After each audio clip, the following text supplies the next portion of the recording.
लोकसभा चुनाव को लेकर देश भर में तैयारियां शुरू हो गई है। मध्य प्रदेश में लोकसभा की 29 सीटें हैं। इसमें से वर्तमान में 28 सीटें बीजेपी के कब्जे में हैं और एकमात्र छिंदवाड़ा सीट जो है कांग्रेस के पास है। तो अब बीजेपी की नजर इस सीट पर भी है। लोकसभा चुनाव में इस सीट को जीतकर बीजेपी सभी सीटों पर फतह करना चाहती है। कमलनाथ के गढ़ छिंदवाड़ा सीट पर बीजेपी की नजर है, जिसे लेकर कैलाश विजयवर्गीय को पार्टी ने ऑब्जर्वर बनाया है, जिसके बाद मुख्यमंत्री खुद मैदान में उतरने जा रहे हैं। सीएम मोहन यादव आज शाम 5 बजे छिंदवाड़ा के अमरवाड़ा में आयोजित कार्यक्रम में शामिल होंगे। इस दौरान सीएम करोड़ों रुपए के विकास कार्यों की सौगात भी देंगे और छिंदवाड़ा में ही रात्रि विश्राम भी करेंगे।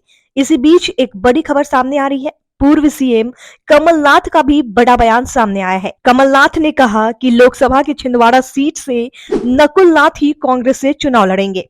एआईसीसी उम्मीदवारी तय करेगी। इस दौरान कमलनाथ ने बीजेपी में जाने की अटकलों को भी विराम दिया। तो वहीं नकुल नाथ के छिंदवाड़ा से चुनाव लड़ने के ऐलान पर उपनेता प्रतिपक्ष हेमंत कटारे का भी बयान सामने आया है। उन्होंने कहा कि छिंदवाड़ा लोकसभा सीट से नकुल नाथ स्वाभाविक उम्मीदवार हैं। आप भी सुनिए। ये प्रश्न उजागर ही क्यों हो रहा, मुझे तो ये समझ ही नहीं आ रहा।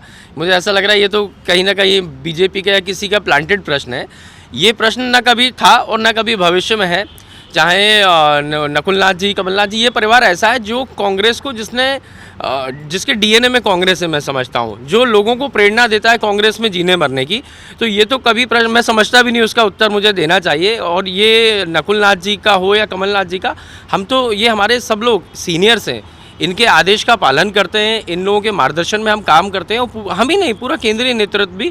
तो ये हमारे कांग्रेस के एक ऐसे अंश हैं जिनके बिना कांग्रेस अधूरी है। और वो हमेशा कांग्रेस को जहां भी कमजोरी लगी हो या मजबूत करने की बात आई हो, तो इस परिवार ने पूरी ताकत से हमेशा कांग्रेस के साथ खड़ा रहा है। देखिए, जो व्यक्ति वहाँ मेहनत कर रहा है, वर्तमान में विधायक सांसद होते हैं, तो निश्चित ही एक उनका अधिकार होता है। उस क्षेत्र में उन्होंने 5 वर्ष सेवा करी है।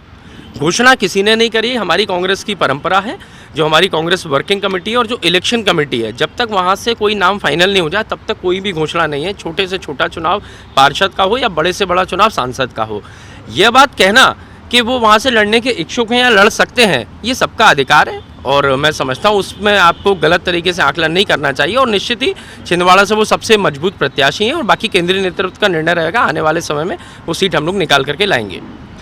इसी के साथ मध्य प्रदेश से जुड़ी सारी खबरों से अपडेट रहने के लिए हमारे चैनल खबर विभाग को सब्सक्राइब कर लीजिए, वीडियो को शेयर कीजिए, लाइक कीजिए और आप क्या कहेंगे छिंदवाड़ा सीट को लेकर हमें हमारे कमेंट बॉक्स में जरूर बताइए।